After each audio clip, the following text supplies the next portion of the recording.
Dans cette vidéo, nous allons aborder le thème du résultat fiscal. Le résultat fiscal est le résultat qui va être déclaré à l'administration fiscale en vue de régler l'impôt sur le revenu ou l'impôt société. Pour comprendre le résultat fiscal, on peut le comparer à la fiche de paye sur laquelle apparaît à la fois le net à payer et le net imposable, deux sommes qui sont différentes, de la même façon que le résultat fiscal n'est pas la même chose que le résultat comptable. Sur une fiche de paye, on va voir apparaître à la fois le net à payer, celui qui sera versé aux salariés, mais aussi le net fiscal. Ces deux sommes sont différentes parce que sur la fiche de paye, on a des cotisations et des impôts qui sont retenus et qui ne sont pas considérés comme déductibles du revenu imposable.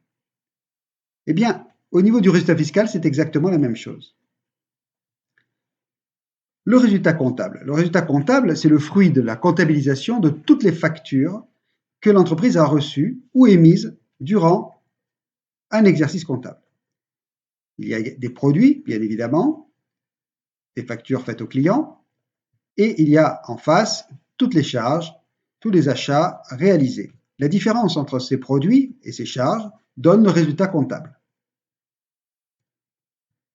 Le résultat fiscal, c'est différent car il est régi par des règles fiscales différentes des règles comptables. Au niveau des produits, tous les produits comptabilisés dans l'entreprise ne sont pas nécessairement inclus dans le résultat fiscal. Par contre, certains qui n'ont pas été comptabilisés peuvent être pris en compte dans ce résultat fiscal. Au niveau des charges, toutes les charges dans l'entreprise ont été comptabilisées. Pourtant, certaines d'entre elles ne seront pas prises en compte, alors que d'autres qui n'ont pas encore été comptabilisées le seront. La différence entre ces produits fiscalement imposables et ces charges fiscalement déductibles donnera le résultat fiscal.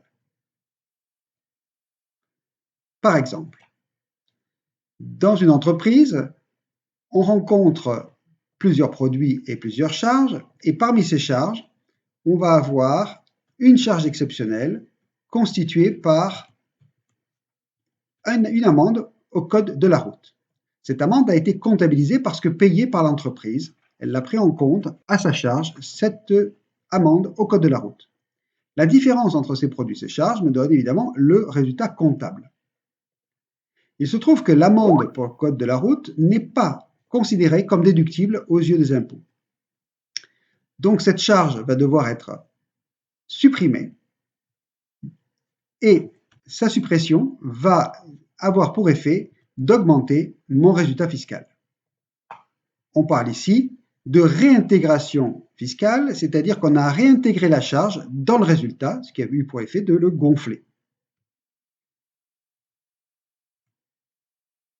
Les règles entre la comptabilité fiscale et la comptabilité courante sont différentes. Et chacune d'entre elles va entraîner une réintégration, c'est-à-dire la suppression d'une charge, ou une diminution, c'est-à-dire une diminution d'un produit.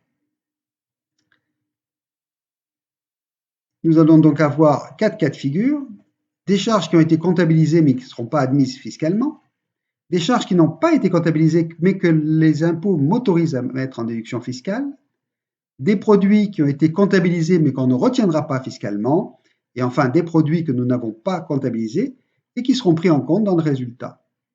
Tout cela fait l'objet d'un retraitement fiscal. Pour être tout à fait clair, on est plutôt dans le cas des charges comptabilisées et qui ne seront pas déductibles fiscalement, c'est quasiment la totalité des points que nous verrons. Et une chose extrêmement importante, c'est que tout ce retraitement ne fera l'objet d'aucune écriture comptable. Ce ne sera juste un retraitement sur un document spécialisé, qui est le document de détermination du résultat fiscal. Il n'y aura aucune écriture à ajouter en comptabilité. Donc le résultat fiscal, il est constitué par des charges qui ont été comptabilisées et des produits qui ont été également comptabilisés, desquels on va soustraire les charges et produits non retenus et auxquels on va ajouter les charges et produits qui seront pris en compte.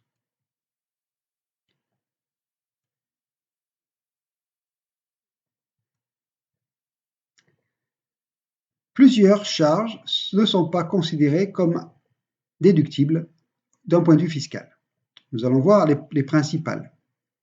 Les principales charges qui ont été comptabilisées dans la comptabilité courante de l'entreprise et qui ne sont pas admises, on va trouver par exemple la rémunération du travail de l'exploitant ou des associés des sociétés en nom collectif, la rémunération du travail du conjoint de l'exploitant individuel, les avantages personnels non déductibles, par exemple une assurance vie privée, des amortissements excédentaires, c'est-à-dire par exemple des amortissements qui ont été oubliés l'année dernière et comptabilisés cette année, l'amortissement des voitures particulières, voitures de tourisme qui excèdent un certain prix, des dépenses somptuaires comme la location de yachts ou de châteaux ou de chasse à courre pour ses clients, les intérêts excédentaires des comptes courants, c'est-à-dire la rémunération de l'argent apporté par les associés dans certaines limites, les jetons de présence, c'est-à-dire les sommes allouées aux membres du conseil d'administration de la société, la taxe sur les véhicules de tourisme et de société,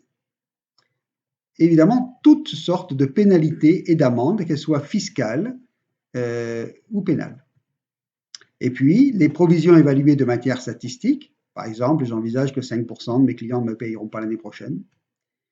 Les provisions pour restructuration de l'entreprise, en vue d'agrandir ou de diminuer la taille de l'entreprise, et bien entendu les provisions pour impôt, puisque l'impôt n'est pas une charge. Un cas particulier que nous verrons tout à l'heure, la participation des employeurs à l'effort de construction. Cette liste n'est pas exhaustive, mais pour chacun des points, nous reviendrons dans l'apprentissage du résultat fiscal sur les sommes qui devront être réintégrées. Alors, parmi ces charges non déductibles, la réintégration pourra se faire soit sur la totalité, par exemple pour les avantages personnels, les dépenses somptuaires, la taxe sur les véhicules de tourisme et de société, les pénalités, les amendes.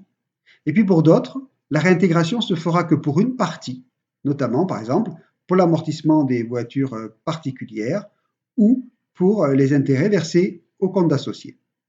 Donc soit en totalité, soit partiellement, et à ce point-là, partiellement, il faudra faire un calcul. Alors il existe quand même un cas particulier, c'est les charges qui sont déductibles, normalement, mais elles ne seront fiscalement qu'au moment de leur exigibilité, c'est-à-dire au moment où elles devront être payées. Un exemple, la participation des employeurs à l'effort de construction et également la contribution sociale de solidarité. Ce dernier point ne sera pas vu puisqu'elle ne concerne que les entreprises qui réalisent un chiffre d'affaires supérieur à 1 milliard d'euros. Donc nous laisserons volontairement ce retraitement de côté. Mais le principe est le même que pour la participation des employeurs à l'effort construction. Comment va-t-on traiter ce problème? Eh bien, à la fin de l'exercice, on va calculer la taxe due au titre de l'effort construction. Cette taxe est due au titre des salaires versés au cours d'une année et ne sera payée que l'année suivante. Donc le 31 décembre de la fin de l'année, on va calculer cette taxe par rapport au salaire versé durant l'année et on va la comptabiliser. On va la comptabiliser parce qu'elle concerne l'année qui se clôture. Cette opération va être faite en débitant un compte de classe 6, le compte impôts et taxes, plus particulièrement participation et effort construction, en créditant un compte de régularisation passif, organismes sociaux, charges à payer. Cette somme de 7 000 € que j'ai mis dans ma classe 6, donc en charge comptable, ne fait pas l'objet d'une déduction fiscale. Elle ne le sera déductible fiscalement qu'en 2020. Donc, pour l'instant, je vais être obligé de la réintégrer. Donc, au 1er janvier de l'année, on va commencer par extourner l'écriture de régularisation de l'année précédente en créditant le compte 633.4 participation et effort construction par le débit du compte de régularisation d'actifs 438.600. À ce stade-là, le compte 633.4 est créditeur. Il va devenir avec un solde nul dès lors qu'on va payer la taxe au mois de mai en débitant le compte 633.4 de nouveau par le crédit de la banque. Donc à ce stade-là, le compte est soldé. On voit que l'opération comptablement est neutre puisqu'on a crédité le compte de classe 6 en début d'année pour le débiter au moment du paiement. Il n'y aura donc pas d'incidence comptable sur cet exercice. Par contre, cette somme qui a été donc venue en déduction de ma comptabilité, je vais la réintégrer fiscalement au moment de la fin de l'exercice. Par contre, cette somme de 7 000 € qui avait été réintégrée l'année dernière, on va donc l'extourner et on va voir qu'elle va avoir une incidence sur l'exercice suivant. Donc cette taxe de 7 000 € que je n'avais pas pu déduire fiscalement l'année dernière, je vais la déduire fiscalement cette année, de façon à ce que, au final, je vois bien apparaître une déduction de 7 000 € au titre de cette taxe. Donc l'année dernière, cette taxe avait été passée en charge et annulée par une réintégration fiscale, donc fiscalement, incidence 0. Cette année, comptablement, l'incidence est de 0 puisque j'extourne mon écriture de l'an dernier et je paye ma taxe. Par contre, il y a une incidence fiscale puisque cette année, on admet ces 7 000 € en déduction fiscale maintenant. Donc ce qu'il faut retenir, c'est que on part d'un résultat comptable, on va pratiquer des réintégrations, et éventuellement certaines déductions, et on va obtenir le résultat fiscal. Ce qu'il faut retenir, c'est qu'évidemment, le résultat comptable est différent du résultat fiscal. Je vous remercie pour votre attention.